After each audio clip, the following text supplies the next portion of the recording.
L'affaire s'annonce d'autant plus délicate pour les nordistes qu'ils ne se sont jamais imposés à l'extérieur. Lyon doit évoluer face à une défense très renforcée. Les consignes, ne pas s'affoler et profiter de tous les coups de pied arrêtés, notamment les corners. Message visiblement reçu, Roche est le premier à se signaler dangereusement à la 20e minute.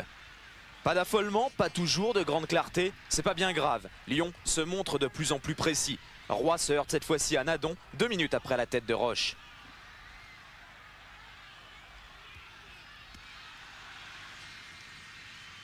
La domination lyonnaise va crescendo. 35 minutes que le match a débuté, le ballon remonte inlassablement devant les buts lillois. Nouveau décalage sur le très disponible Debat. Le Libérien choisit cette fois la solution personnelle. Et logiquement, 4 minutes avant la mi-temps, le salut arrive pour les Lyonnais. Gava incertain avant la rencontre, douleur à la cuisse, prouve qu'il n'a rien perdu de son sens du jeu. Maurice, en opportuniste, buteur, attendait ça depuis 41 minutes. 1-0. Le 11e but du jeune attaquant lyonnais depuis le début du championnat. L'OL mène le plus normalement du monde à la mi-temps.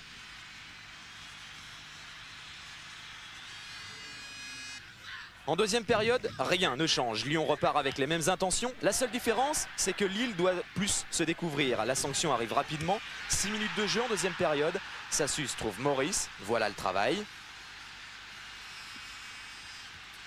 12e but personnel pour le jeune Rhodanien.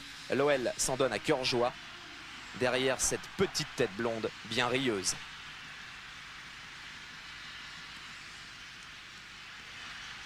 Bon baiser de Florian Maurice, les supporters sont comblés. Pourtant, pas vraiment le genre d'étreinte qu'affectionnent les Lillois. Oppressés, les nordistes lâchent complètement prise.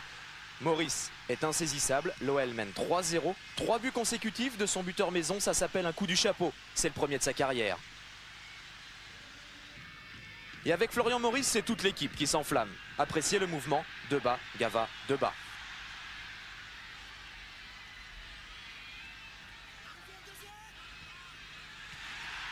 Du travail plus que bien fait, Lille s'en tira bon compte sur ce coup-là.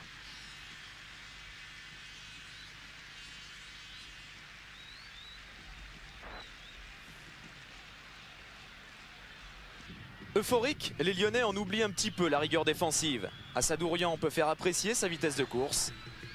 Pour l'honneur, les Lillois reviennent à 3-1 quelques instants avant la fin du match. Mais ce soir, un homme était certainement un peu plus magique que les autres. Le premier hat-trick de sa carrière pour Florian Maurice. Voilà, c'est sûr que ça fait plaisir, mais disons qu'on essaie de leur faire plaisir une fois, du moins tous les 15 jours, car on a un public formidable qui vient en nombre au stade, et j'espère que cette année on va leur apporter une place en Coupe d'Europe. Le prochain adversaire de l'OL à Gerland, c'est le voisin Saint-Etienne qui viendra le 4 mars prochain. L'accueil sera, paraît-il, plus que chaud. Oh, il peut danser, Olmeta, elle est belle cette équipe de Lyon, elle confirme, elle reste deuxième, bien installée derrière le Football Club de Nantes. 16 buts ont été inscrits au cours des 8 matchs joués dans cette 26e journée. Je vous rappelle, Lens-Bordeaux, c'est demain 18h15 en direct sur Canal. Quant à Nantes-Martigues, match reporté en raison des conditions météo, peut-être reporté d'ailleurs à samedi prochain, jour de Coupe de France pour les autres formations.